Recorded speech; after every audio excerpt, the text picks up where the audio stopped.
Singapore noodles are traditionally made using rice vermicelli and have a mild curry flavour to them. The recipe is flexible because you can customise it with whatever vegetables or proteins you have. Here's how to make it. Soak the noodles in hot water, about 10 minutes will do.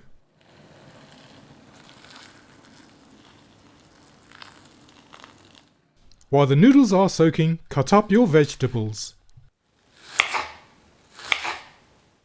I'm using shallots, spring onion, red pepper and carrots. And for the protein, some prawns and chicken.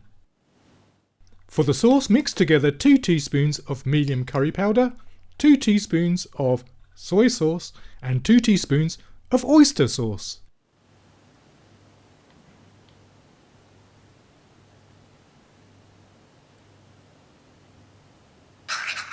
If you're using a steel wok, let it heat up for a few minutes before adding any oil.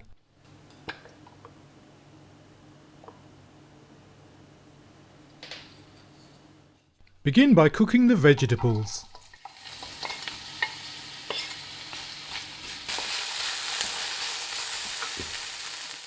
Then add in the protein.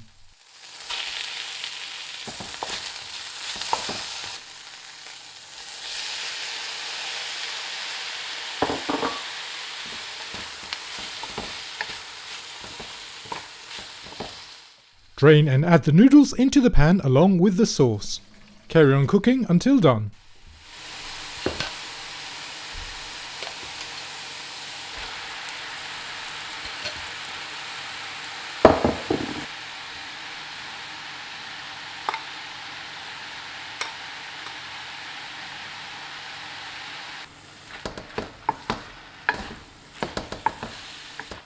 Halfway through cooking, give the noodles a taste and add some more curry powder if required.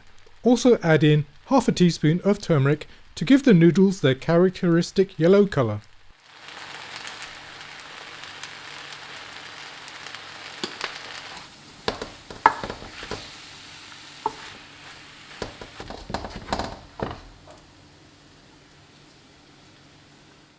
Serve with some sesame seeds.